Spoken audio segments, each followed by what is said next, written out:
Hello everybody, I'm going to be working on F.3 real world ordered pairs. What I'm hoping that you get out of this lesson is that an ordered pair doesn't have to just be on a graph. An ordered pair can be any two numbers that are connected in some way. And we're going to show a couple examples in the projects that we do in this lesson. Now, I didn't have time to find a pun, so I was going to tell you a quick story.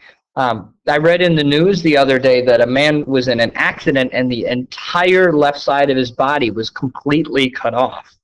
And I thought, that it was going to be really bad, but then I read later in the story and it said that he's all right now. I'm hoping I got at least a little chuckle there.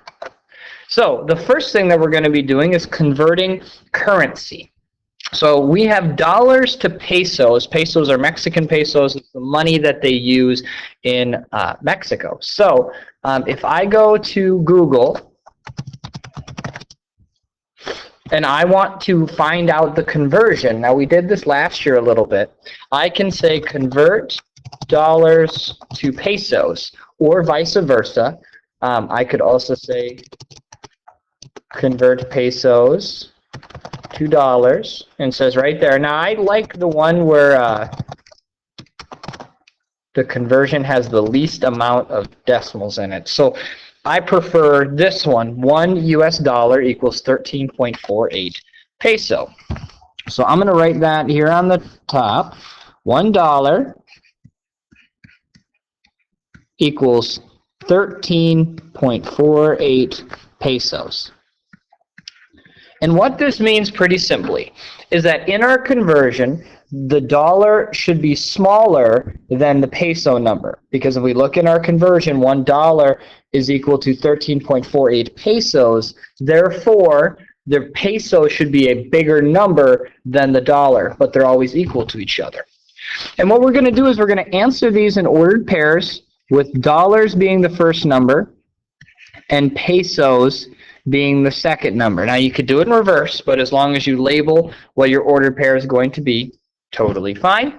So for this one here, I have $50 is what I start with, and my conversion says $1 equals 13.48 pesos.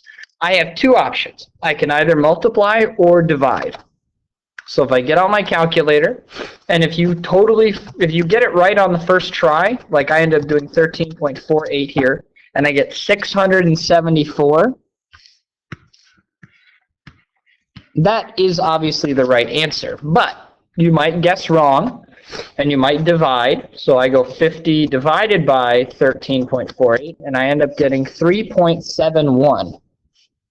And I'm hoping that you remembered what we just talked about, that when we're converting, the bigger number in the conversion up here should be the bigger number in the answer, so it should be 674, roughly. I answer this as an ordered pair, so I get 50, 674.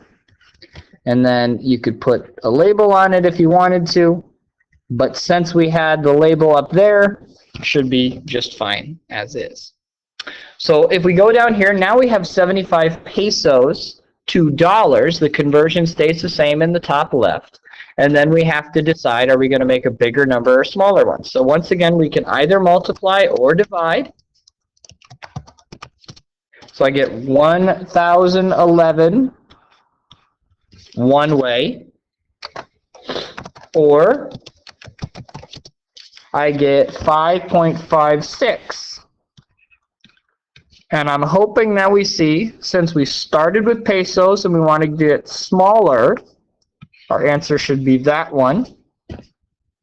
And now we write it as the ordered pair, $5.56, 75 pesos.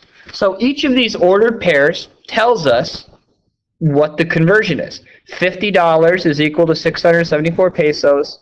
And down here, $5.56 is equal to 75 pesos. Okay? So we're going to do the same thing with euros. Now I'm going to give you the conversion by using Google. So $1 is 0.79 euros. $1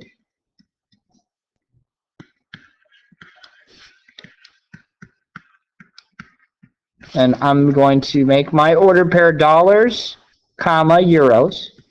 I want you to try this one on your own, and then I will do it in a second. So what I ended up doing here is the euros always has to be smaller than the dollar, so you have two options, multiply or divide. In this case, it turns out that multiplying is actually correct. So we get 3.16. So my answer is 4, comma, 3.16. I could label,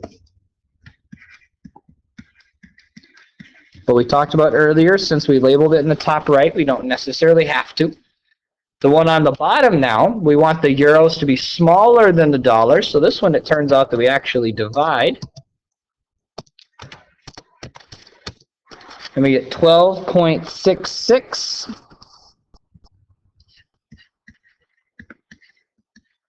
Comma 10.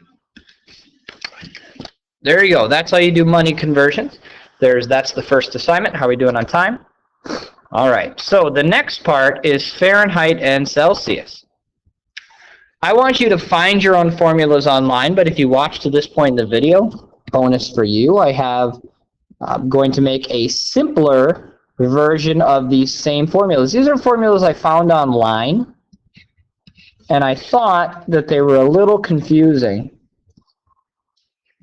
So Celsius is equal to Fahrenheit minus 32 times 5/9. Okay, that's Celsius formula. And the Fahrenheit formula is Celsius times 9/5 plus 32. Order of operations here would say that we do this first on this one and this first on that one. So those are our two formulas. This could also be written as 9/5 times C. Either order would be fine.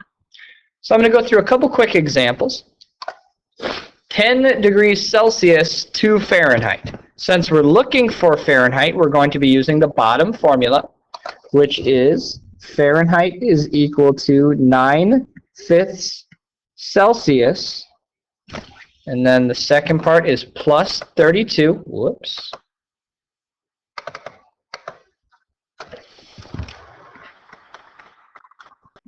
There we go. So for this one, I'm going to plug the 10 degrees Celsius into the formula right there, and we are going to solve. So we get 9/5 times 10 plus 32. Well, 10 over 1 here, so we get 90 on the top, 5 on the bottom. So we get 90 divided by 5. Gives me 18 plus 32 is equal to 50. I'm going to do my equations in Celsius, Fahrenheit like this for my ordered pairs. And so I get 10 here and 50 here. Okay? What I want you to do is try the other two and see how you do, and then I'll put the answers. Here are the answers that I got. I boxed each of them. If you are unable to get these answers, please bring them to me in class and we can work through the examples together.